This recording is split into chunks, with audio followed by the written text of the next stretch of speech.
I think I was pleasantly surprised by the first film. I mean, there was a lot of great people involved, but I think when you do a movie, you never know how any movie is going to turn out, and it's not really based on how you feel about the movie.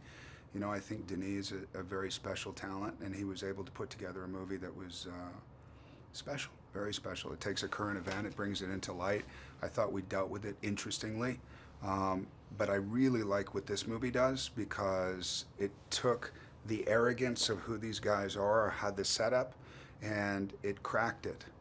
And then you suddenly start to see the humanity and the sensitivities and the consequence of all that arrogance, which I find a very interesting exploration. I love, and I've always loved, the filmic experience, the cinematic experience. You know, when I saw, which was way too early, but when I saw Apocalypse Now in the theater, in Mission Theater in Santa Barbara, it was a milestone moment for me because I was so affected by it. Not as traumatized by it or whatever, I was so affected by it that it's such a distinctive memory for me.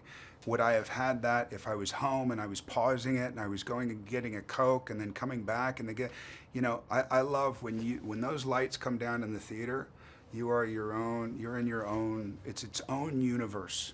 And I don't think that anything can stand in for that. I know that they've tried to do it in theaters and they've brought in couches and this and that to make that experience even, but still, you know, the theater experience is unique, truly unique. Well, you have good actors, you have okay actors, you have bad actors. You know, I mean, it's you never know what you're going to get. You know, I'm very lucky. I've worked with some really wonderful people and people who I've been in awe of. Benny I've known since I was 19 years old. This is the fifth movie I did with him, and you know, Isabel is I think just such an innate talent. I mean, just I don't think that comes along very often. But you look at Jeffrey Donovan. I mean, there's a lot of people in this movie that are at the top of their game. We'll see what happens later, but right now you see them at their peak, and it's very effective, I think. So it becomes, you know, again, if you've worked with them before, which I have, and then you talk about doing another project with them, it's very attractive. You know? I don't like to compare this to the first film. You know, there's no reason to compare it to the first film. You know, you have the stories, you have the same characters and all that, or almost. We missed Emily a lot, but the truth of the matter is you have a current event that you're creating a fictional story from. You know what I mean? And what I like about it is it's very fresh in its own, you know, frame. You know, so you have this space between the end of the first one and the beginning of the second one, so you can feel that something has started to crack already. You see the stress in Matt's face. You see, you know, Alejandro's character is a little bit different, but they're still in their kind of arrogant form.